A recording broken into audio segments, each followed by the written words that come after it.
I am 91 years old. My wife, Margaret, died 14 years ago. My oldest friend, a man named Gerald Whitmore, died in 2019. My sister Ruth went in 2021. I have attended 37 funerals in my adult life. I counted them once in a small notebook I keep in the drawer beside my bed. And at most of them, I was among the oldest people in the room. I am not telling you this to earn your sympathy. I am telling you this because it matters. Because the people in this story can no longer tell it themselves. And I am still here. That is not an accident. That is a responsibility. I'm not telling this for me. I'm telling it because the people in this story can't tell it themselves anymore. Their voices are gone. Their hands are gone. But what they knew, what they felt, what they gave, that is still here in me. And I have been a poor steward of it for too long, keeping it quiet, thinking there would be more time. There is not more time. There is only now. So I am sitting down and I am telling it. To understand any of this, you have to understand what the world was like then. The 1950s, the 1960s, those were years when people lived close together, not just in geography, but in attention. Neighbors knew each other's names, not just the names on the mailboxes, but the names of each other's children, the names of each other's parents, the names of the dogs and the cats, and the old aunts who came to visit in July. Community was not a word people used very often because it was not a concept that required a word. It simply was. You were woven into the lives around you the way thread is woven into cloth. And you did not think about it because you did not need to. You just were part of something. I grew up on Ambrose Street in a mid-sized city in Ohio. There were 11 houses on that street, and I knew everyone who lived in every one of them. I knew Mrs. Callahan at number 4, who baked soda bread on Fridays, and the Moravec family at number 8, where 6 children came and went like a tide, and old Mr. Purvis at the end of the lane, who had been a railwayman and who sat on his front porch every evening until the light gave out. We were not close in the sentimental way people use that word today. We were close in the practical, ordinary way of people who shared a street, shared a winter, shared the small disasters and small celebrations of neighborhood life. My wife, Margaret, grew up 4 streets over. I met her in 1955 at a church social that neither of us particularly wanted to attend. She was 22.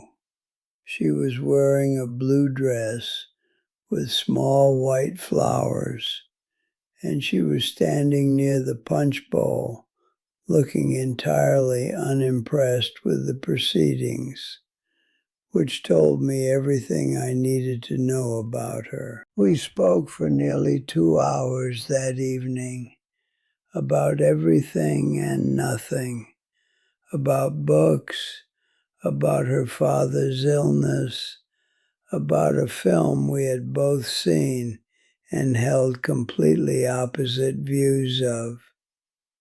And when I walked home that night, I already knew that my life had changed direction in some fundamental way. We married in 1957. Let me tell you about Margaret. Not the version of her that fits in a eulogy, the actual woman. She kept a small notebook in the kitchen drawer where she wrote down the birthdays of everyone she cared about. Not just family, but neighbors, the man at the post office who always asked about our children, the woman in her reading group who lived alone, the boy down the street who mowed our lawn in summer. Every year, she wrote cards. Every year, without exception, the cards went out. She would sit at the kitchen table on Sunday afternoons, the notebook open beside her, writing in that careful, slanted hand of hers, and I would watch her and think, this woman is doing something important, even if it looks like nothing. She remembered people. She made them feel that they existed, that someone had marked their arrival in the world as worthy of noting. There was also a man I want you to know about, Gerald Whitmore.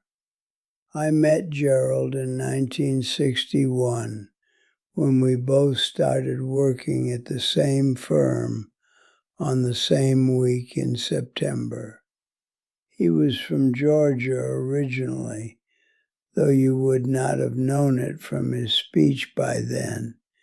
He had worked very hard to smooth down his accent in those years, which was something young men from the South sometimes did when they moved north for work.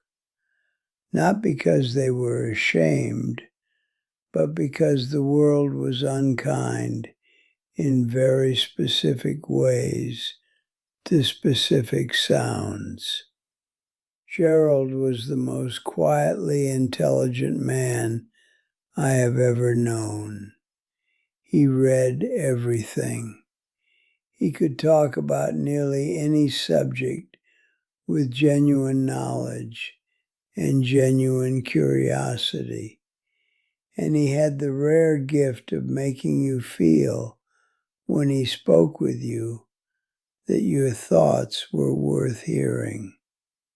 We were friends for 58 years. 58 years. I want you to sit with that number for a moment, because it represents more shared life than most people will ever experience with anyone. And then there was my sister, Ruth Alderman, who was 18 months younger than me and who spent her entire adult life as a school teacher in the same elementary school where she herself had been a student. Ruth never had children of her own. She had thousands of other people's children instead. She taught second grade for 31 years, and she remembered every child she had ever taught, their names, where they were from, what they had struggled with, what had made them suddenly understand something they had not understood before. She kept a photograph on her desk of every class she ever taught, 31 photographs. She knew all of them, all the names, long after the children had become adults and moved away and forgotten what second grade had felt like. I tell you about these people because they were real, because they mattered, because they deserved to be more than silence. Now I will tell you what time took. I will tell it plainly, because I have learned that plain telling is the only honest telling. Margaret and I had 46 years together. 46 years of Sunday mornings and shared meals and arguments about small things that were never really about the small things, and silences that were comfortable and silences that were not, and the particular intimacy that comes from living alongside another person long enough that you begin to know their rhythms the way you know your own breathing. She made coffee with too much cream and not enough sugar, and she could not abide clutter. And every morning for 46 years, she was awake before me. And I would come downstairs to find the coffee already made and the newspaper already set out. And she would look up from whatever she was reading and say good morning with the same small smile, as if she was pleased each time to see that I was still here. In 2003, she was diagnosed with a condition in her lungs. I will not catalog the years of what followed, because they belong to her and not to me, and she would not want them described as suffering, even though they were. What I will tell you is this. On an October morning in 2010, I came downstairs and the coffee was not made. I stood in the kitchen for a long moment before I understood what that meant. She had died in her sleep, quietly, the way she had always done everything, without drama, without making a fuss. She was 77 years old. The next morning I made the coffee myself. I did not know how much cream she used. I had watched her make it 10,000 times, and I did not know. That is the kind of thing you do not know until the person who knew it is gone. Gerald Whitmore called me the morning after Margaret died. He did not say, "I'm sorry for your loss," which was a phrase he found hollow in the way that all hollow phrases become hollow through overuse and insufficient feeling.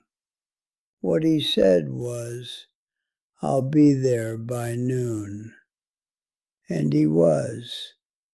He drove 4 hours from where he lived by then, and he sat with me in the kitchen all afternoon, and we talked about her, and he told me things about Margaret that she had said to him over the years, things she had said when she was proud of me and would not tell me directly, things she had said when she was worried about me and did not want me to know.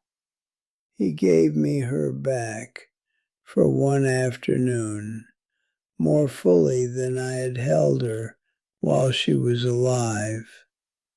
I have never forgotten that. Gerald himself began to decline in 2016. Not suddenly. He would have found a sudden decline undignified, gradually, in the way of a man who has been very strong for a very long time and simply, eventually, runs out.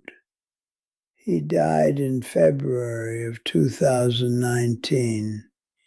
He was 85. I was the only person at the graveside who had known him since he was 31 years old and new to a northern city and quietly, carefully finding his way. I stood at that graveside and I thought, I am the last person alive who knew Gerald Whitmore as a young man. Everything that happened before 1975 in his life, I am the only witness left. And when I go, that witnessing goes with me. My sister Ruth died in March of 2021 during a spring that felt nothing like spring.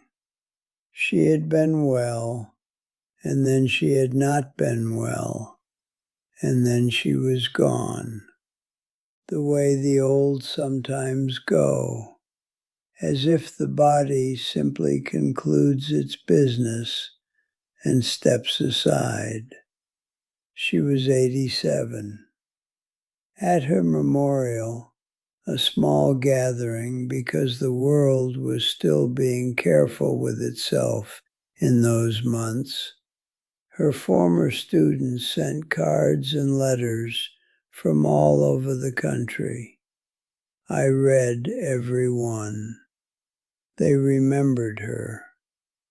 A woman in her 50s wrote, "She was the first person who ever told me I was smart." A man in his 60s wrote, "I became a teacher because of her." She would have been embarrassed by all of it. She would have deflected and changed the subject and offered to make tea. I want to tell you, too, about a woman who lived across the street from Margaret and me for nearly 30 years. Her name was Dorothea Marsh. She had come to our neighborhood in 1968 as a widow, her husband having died young, and she had lived alone in the brick house at number 16 for all the years that followed, tending an extraordinary garden, roses mostly, and also lavender and foxglove, and a small apple tree that produced more apples than one woman could ever eat. She would leave bags of apples on people's front steps without leaving any note, and everyone on the street knew they were from Dorothea, and nobody ever said anything about it, and I think that suited her perfectly. She died in 2015 at the age of 93 in the house she had lived in for 47 years. I attended her funeral. I was one of 4 people there: her niece, a woman from her church, a neighbor who had only known her for the last 8 years. I was the only one who remembered her as she had been in 1968, arriving on the street with her small car and her rose cuttings and her particular quiet dignity. The garden was torn out the following spring when new people moved in. The apple tree was cut down. Nobody left apples on anyone's step after that. The morning I understood what I truly was, what I had become, came in the winter of 2022. I was sitting at the kitchen table, which is where I do most of my understanding, and I had a small address book open in front of me. It was an old book, the kind with a ribbon marker and alphabetical tabs along the edge, the kind people kept before all of it moved into telephones and screens. Margaret had kept it first, and I had continued it after she died. I was looking through it because I had thought of someone I wanted to telephone, a woman from our old neighborhood whose birthday I believed was that week, because Margaret had written it in the notebook, and I had transferred it to the book when the notebook fell apart. I opened to her page, and I found beside her number a small penciled line. Margaret had drawn that line herself years ago. It meant the person was gone. I turned a few pages. There was another line, and another. I turned to the beginning and I went through the book, page by page, name by name, and I counted the lines. There were 43 names with lines through them. There were 11 without. And of those 11, 7 were people I knew only distantly, former colleagues, acquaintances, people who would be surprised to hear from me. The remaining 4 were my children and their spouses. I closed the book. I sat in the kitchen for a long time, which is something I do more of now than I used to. And I understood, with the completeness of something that has been coming for a long time, that I was not just an old man. I was an archive. I was the last living repository of 43 lives, 43 histories, 43 particular ways of being human in the world. And the archive was aging, and nobody had come to preserve it.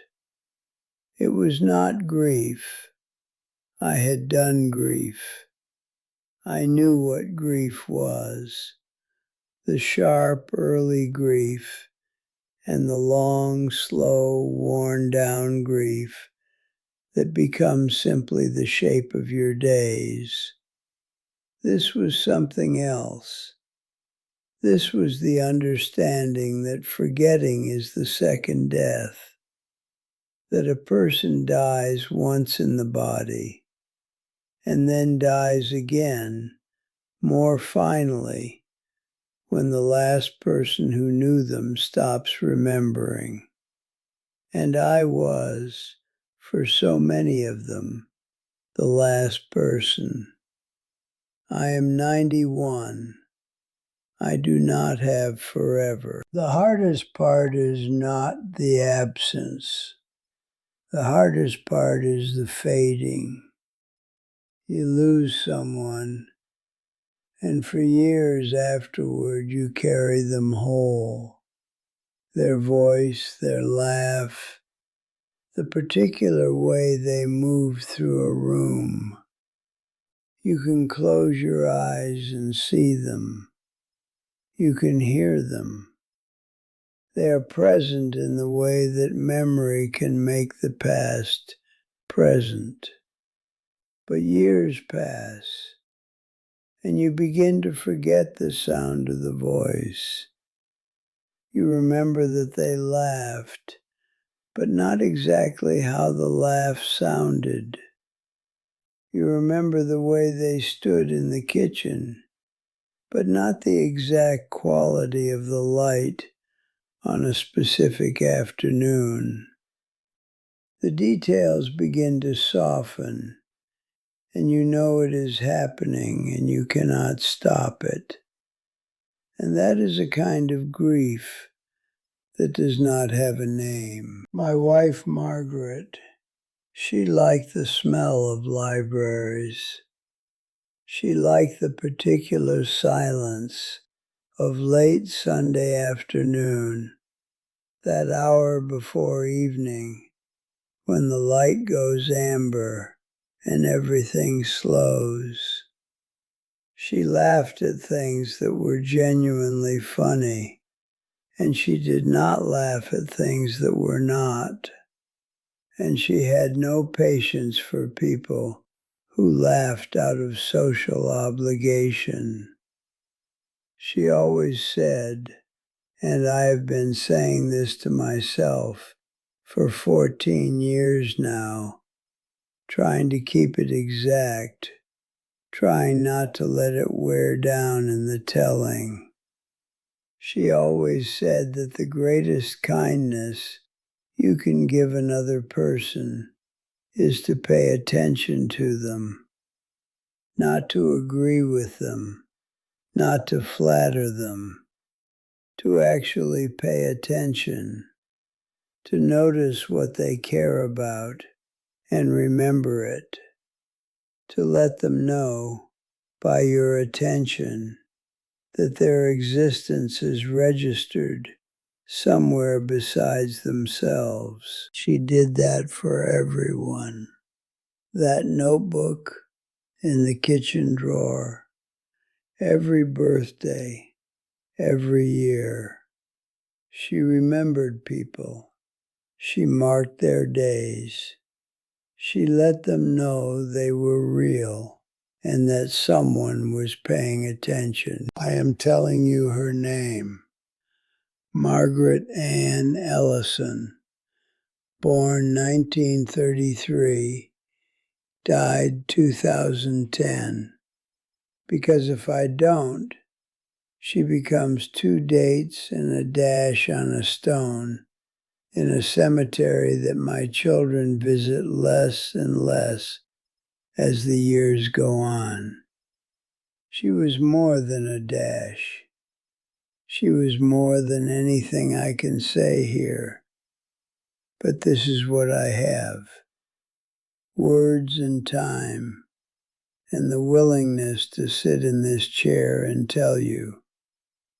I want to speak to you now, directly, not as the keeper of other people's stories, as a man who has been here long enough to know a few things with certainty. Write it down. I mean this. Whatever stories you have been carrying in your head, whatever things your grandmother said, whatever your father was like when he was young and still becoming himself, whatever your mother's laugh sounded like, write it down. You think you will remember. You will not. Memory is not a photograph. It is a painting. And every time you remember something, you repaint it slightly, and the original fades a little more. Write it down while you still have the original. Write it down while the people are still alive, and you can ask them to fill in the parts you've forgotten. Ask your parents the questions you think you have time to ask later. You don't. You never do. I know a man, Gerald Whitmore, who I already told you about, who always meant to record his mother talking about her childhood. He meant to. He had the equipment. He kept saying, "I'll do it next visit. I'll do it next visit." His mother died in 1991, and he never did it. And by 2019, when Gerald himself was gone, that woman's voice, her stories, her particular way of describing the world she had grown up in, all of that was gone, as entirely as if it had never existed. What I have learned in 91 years is this: people are the only thing that matters, not the houses they owned, or the positions they held, or the money they managed to accumulate before the end. The people, the actual people, the specific, unrepeatable, irreplaceable, particular people. Dorothea Marsh leaving bags of apples on doorsteps and asking for nothing. Gerald driving 4 hours because his friend needed him and not saying, "I'm sorry for your loss," but saying, "I'll be there by noon." Margaret sitting at the kitchen table on Sunday afternoons with her notebook open, writing birthday cards for a man at the post office who asked about the children. Every person you love is an archive, and when they go, the archive goes with them, unless someone decides to keep it. There is a book I want to mention, and I am not a man who recommends books lightly, because books matter, and a careless recommendation is a disrespect to both the book and the person. The book is When Breath Becomes Air by Paul Kalanithi. He died young, terribly young, but he wrote with the kind of clarity about mortality and meaning that only comes from looking at it very directly and refusing to look away. It says what I have been trying to say, with a precision I cannot match. Another book, The Year of Magical Thinking by Joan Didion. If you have lost a person you shared your life with, and you have not read that book, read it. She understands the kitchen with the coffee not made. She will not fix anything, but she will make you feel less alone in the understanding of what cannot be fixed. And one more, Being Mortal by Atul Gawande. This one is for the living who are watching others age, who do not know how to hold it. He is kind and honest in equal measure. I should say this, and I mean it with complete sincerity. I am not a doctor. I am not a therapist or a counselor or a professional of any kind regarding grief and loss. I am a man who has outlived most of the people he loved and who has carried it, sometimes poorly, sometimes adequately, never perfectly. If you are carrying grief, real grief, the heavy, chronic kind that sits on your chest in the early morning and does not lift when the day begins, please speak to someone who is trained to help carry it. Do not carry it alone because you think you should be strong enough, or because you think it is simply the cost of living, or because you think it would be an imposition to ask for help. I carried it alone for too long. It does not make you stronger.